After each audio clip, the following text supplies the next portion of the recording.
രാവിലെ മുതൽ തന്നെ നല്ല വെയിലും മഴയും കൂടെ ഒത്തിണങ്ങിയ ഒരു കാലാവസ്ഥയായിരുന്നു കേട്ടോ. അപ്പോൾ ആ സമയം കൊണ്ട് തന്നെ ആദിലാണെങ്കിൽ അവൻ്റെ വാഴയ്ക്ക് ഒന്ന് തടമൊക്കെ എടുത്ത് പോകുന്നതിന് ചാണകമൊക്കെ ഇട്ട് ഒന്ന് സെറ്റാക്കാമെന്ന് വിചാരിച്ച് ഇറങ്ങിയിരിക്കണം കേട്ടോ.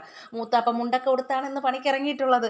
ആദിലിനോട് ഞാനും അതിനും കൂടെ കാര്യം പറഞ്ഞുകൊണ്ടിരുന്നപ്പോൾ കാണാൻ വന്നിരിക്കുന്നത് ആ ഒരു പ്രച്ഛന്ന വേഷക്കാരൻ. ഇവൻ എന്ത് പണിയാണ് കാണിച്ചതെന്ന് നോക്കിയപ്പോഴല്ലേ കണ്ടത്. താഴെ പോയി പൗഡർ എല്ലാം മാറി ഇട്ടുകൊണ്ട് വന്നിരിക്കുകയാണ് കേട്ടോ.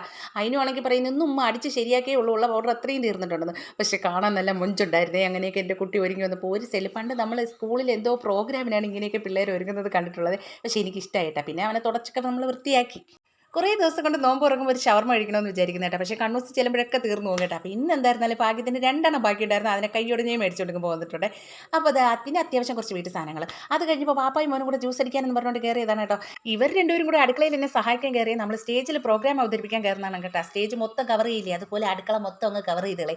ഞാനാണെങ്കിൽ ഒരു ഭാഗത്ത് വെച്ചിട്ടാണ് കേട്ടോ ഇതൊക്കെ ചെയ്യുന്നത്. എനിക്ക് അങ്ങനെ നീറ്റായിട്ട് ചെയ്യുന്നതാണ് ഇഷ്ടം. അങ്ങനെ പിന്നെ ഇവർ ചെയ്തിട്ട് പോയി എൻ്റെ ബാക്കിയെല്ലാം ഒതുക്കിയതിന് ശേഷം നമ്മൾ കഞ്ഞി നമ്മുടെ സാധനങ്ങളും എല്ലാം എടുത്തുകൊണ്ട് നോമ്പ് തുറക്കാനായിട്ട് മേശപ്പുറത്തോട്ട് കൊണ്ടുവച്ചിട്ടുണ്ട്. അപ്പം തന്നെ നമ്മുടെ ജൂനിയർ തക്കുടുത ആദ്യമേ തന്നെ ജ്യൂസ് അങ്ങോട്ട് കുടിക്കാൻ തുടങ്ങിയിട്ട് അത് കഴിഞ്ഞ് നമ്മുടെ ബാങ്ക് വിളിക്കാനുള്ള സമയമായിട്ടുണ്ട്. അപ്പം ഞാനും അതിനൊക്കെ ഇനി നോമ്പൊക്കെ മുറിച്ചിട്ട് വരാം.